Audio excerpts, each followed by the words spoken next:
Hello बच्चों, कैसे हो आप। आज हम कक्षा 5 गणित की वर्कशीट हल करेंगे। उप विषय सममित और असममित आकृतियाँ। तो चलिए वर्कशीट हल करते हैं। प्रश्न 1, रिक्त स्थान भरें। पहला, पवन चक्की को 1/4 घुमाने पर वह डैश लगती है। तो यहाँ पर समान और भिन्न लिखा हुआ है, तो यहाँ हम लिखेंगे समान। पवन चक्की को 1/4 घुमाने पर वह समान लगती है। दूसरा, पवन चक्की को आधा घुमाने पर डैश लगती है। तो यहाँ पर हम लिखेंगे समान। पवन चक्की को आधा घुमाने पर वह समान लगती है। चलिए आगे बढ़ते हैं। प्रश्न 2, निम्नलिखित आकृतियों में से जो 1/4 घुमाने के बाद समान दिखाई दे उनमें सही का निशान लगाएं, अन्यथा गलत का निशान लगाएं। बच्चों, 1/4 मतलब 1/4 घुमाने के बाद अगर वह समान दिखेंगी तो हम सही का निशान लगाएंगे और नहीं दिखेंगी तो गलत का निशान। तो चलिए पहली आकृति को देखते हैं। यदि इस आकृति को 1/4 1/4 घुमाया जाए तो यह समान नहीं दिखेगी, तो यहाँ गलत का निशान लगाएंगे। दूसरी आकृति में सही का निशान लगाएंगे। तीसरी आकृति में गलत का निशान लगाएंगे। चलिए आगे बढ़ते हैं। चौथी आकृति में हम सही का निशान लगाएंगे। इसे 1/4 घुमाएंगे तो यह समान दिखेगी। पांचवी आकृति में गलत का निशान लगाएंगे और छठी आकृति में सही का निशान लगाएंगे। अगर इसे 1/4 घुमाया जाए तो यह समान दिखेगी। चलिए अगला प्रश्न करते हैं। प्रश्न 3, बनाकर दिखाएं कि निम्नलिखित आकृतियों को 1/4 घुमाने और आधा घुमाने के बाद वह कैसी दिखेंगी। तो बच्चों, पहली आकृति आपके लिए यहाँ पर 1/4 घुमाकर और आधा घुमाने के बाद दिखाई गई है। दूसरी आकृति को हम घुमाकर यहाँ पर लगाएंगे, इसी प्रकार तीसरी को और इसी प्रकार चौथी आकृति को। आपकी सुविधा के लिए मैंने ये आकृतियाँ घुमाकर लगा दी हैं, जिससे आप आसानी से इन आकृतियों को बना सकेंगे। चलिए अगला प्रश्न करते हैं।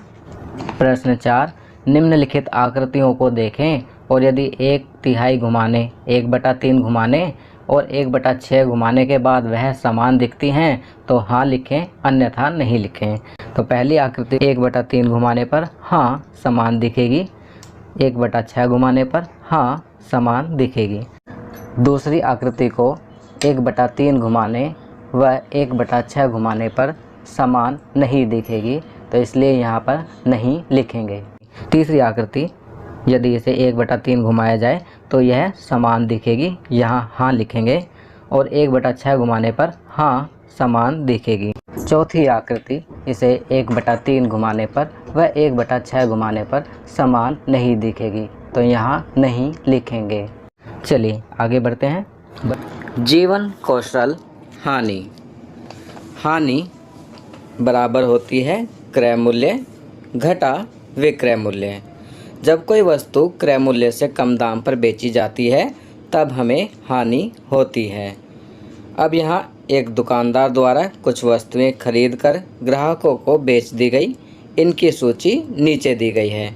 आप देख सकते हैं यहाँ तालिका में एक सूची दी गई है जिसमें क्रम संख्या 1 2 3 4 वस्तु झाड़ू, फिनाइल, डिटर्जेंट, आटा, उनका क्रय मूल्य होता है कि कितने में खरीदी। जैसे झाड़ू 50 रुपये की और विक्रय मूल्य कि कितने रुपए में बेची। तो झाड़ू 50 रुपये में खरीदी और 45 रुपये में बेच दी, तो यहाँ क्रय मूल्य अधिक है विक्रय मूल्य से, तो हानि होती है।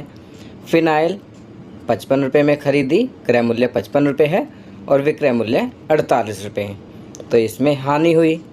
डिटर्जेंट 120 रुपये का खरीदा और 100 रुपये का बेचा, तो यहाँ भी हानि हुई।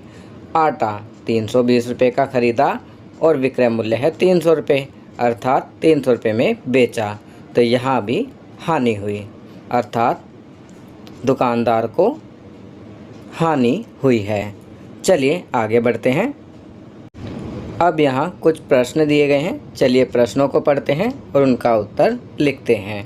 प्रश्न 1, बताएं कि दुकानदार ने वस्तुएं कुल कितने रुपए में खरीदी व बेची। तो आपको बताना है कि दुकानदार ने कितने रुपए में वस्तुएं खरीदी और कितने रुपए में वस्तुएं बेची। पहले दुकानदार द्वारा खरीदी गई वस्तुओं का कुल मूल्य होगा बराबर कुल क्रय मूल्य के, और कुल क्रय मूल्य बराबर होगा जो ये प्रत्येक वस्तु का मूल्य दिया गया है इसे हम यहाँ जमा कर देंगे। जैसे झाड़ू का 50 रुपये, फिनाइल 55 रुपये, डिटर्जेंट 120 रुपये और आटा 320 रुपये। इन सबको जोड़ेंगे तो कुल मूल्य होगा 545 रुपये। अर्थात दुकानदार द्वारा खरीदी गई वस्तुओं का मूल्य हुआ 545 रुपये। अब दुकानदार द्वारा बेची गई वस्तुओं का कुल मूल्य बराबर होगा विक्रय मूल्य के। कुल विक्रय मूल्य कितना है? 45 रुपये, 48 रुपये, 100 रुपये और 300 रुपये। इन सबको जोड़ेंगे तो कुल विक्रय मूल्य होगा 493 रुपये। अब प्रश्न 2 दिया गया है, क्या दुकानदार को हानि हुई? तो यहाँ आप देख सकते हैं कि क्रय मूल्य अर्थात खरीद मूल्य अधिक है और विक्रय मूल्य बेचने का मूल्य कम है। तो यहाँ हम लिखेंगे हाँ, दुकानदार को हानि हुई। प्रश्न 3, दुकानदार को सभी वस्तुएं बेचने पर कितने रुपए की हानि हुई? तो यहाँ पर हम क्रय मूल्य घटा विक्रय मूल्य बराबर आ जाएगा हमारा उत्तर। तो क्रय मूल्य कितना है? 545 और विक्रय मूल्य 493। जब 545 में से 493 घटाएंगे तो आएगा 52 रुपये। तो दुकानदार को 52 रुपये की हानि हुई। प्रश्न 4, हानि से बचने के लिए दुकानदार को क्या करना होगा? तो इसका उत्तर लिखेंगे, हानि से बचने के लिए दुकानदार को वस्तुओं को क्रय मूल्य से अधिक दामों पर विक्रय करना अर्थात बेचना होगा। जब हम कोई भी वस्तु क्रय मूल्य से अधिक दामों पर बेचेंगे तभी हमें लाभ होगा और हम हानि से बच पाएंगे। चलिए आगे बढ़ते हैं। संस्कारशाला, छोटी छोटी पर बड़ी बातें। अच्छा काम करते रहो, कोई सम्मान करे या ना करे। सूर्योदय तब भी होता है जब करोड़ों लोग सोए होते हैं। खाद्य रंग हरा, हरे रंग का खाद्य पदार्थ खाएं। उदाहरण के लिए अमरूद, ककड़ी, पालक, बीन्स, भिंडी आदि।